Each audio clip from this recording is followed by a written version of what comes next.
really liking what you do, whatever area that you get into. Given that, even if you're the best, there's always a chance of failure. So I think it's important that you really like whatever you're doing. If you don't like it, life is too short. If you like what you're doing, you think about it even when you're not working. I mean, it's something that your mind is drawn to. And if you don't like it, you just really can't make it work, I think. If you want to do something really innovative, you have to apply a sort of first principles analysis, and don't reason by analogy. Analogies are referencing the past. First principles means you look at the most fundamental truths in a particular arena, and the things that really are almost indisputably correct, and you reason up from there to a conclusion. And if you see that conclusion is at odds with what people generally believe, then you have an opportunity. Now, you can't operate like that on all things because it takes too much mental horsepower. So most of your life you have to operate by reasoning by analogy. But if you really want to innovate, you must reason from first principles to identify the problem. So many people tried to talk me out of starting a rocket company. It was crazy. One good friend of mine collected a whole series of videos of rockets blowing up and made me watch those. He just didn't want me to lose all my money.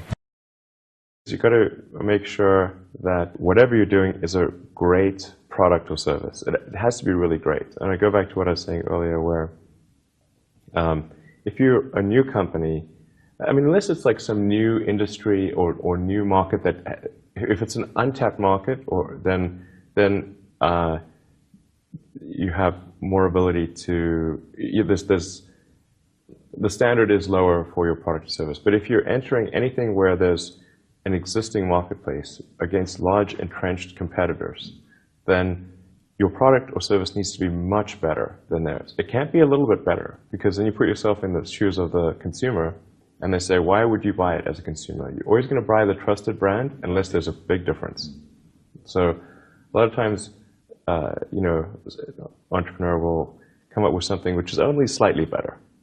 And it can't just be slightly better. It's got to be a lot better. I think also people tend to overweight risk on a personal level.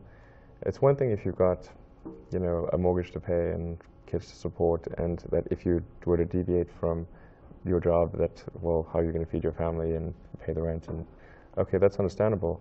But let's say you're young and you're just coming out of college or coming out of high school or whatever. What do you risk? You're not going to starve. Now is the time to take risk. You don't have kids. As you get older, your obligations increase. So and once you have a family, you start taking risk not just for yourself, but for your family as well. It gets much harder to do things that might not work out. So now is the time to do that before you have those obligations. So I would encourage you to take risks now. Do something bold. You won't regret it. Depending upon how well you want to do, and particularly if you're starting a company, you need to work super hard. So what does super hard mean? Well, when my brother and I were starting our first company, instead of getting an apartment, we just rented a small office and we slept on the couch. And we showered at the YMCA, and we're so hard up we had one computer. So the website was up during the day, and I was coding at night. 7 days a week, all the time. And I sort of briefly had a girlfriend in that period, and in order to be with me, she had to sleep in the office. So work hard, every waking hour. That's the thing I would say, particularly if you're starting a company. And I mean, if you do simple math, you say okay, if somebody else is working 50 hours and you're working 100, you'll get twice as much done in the course of a year as the other company.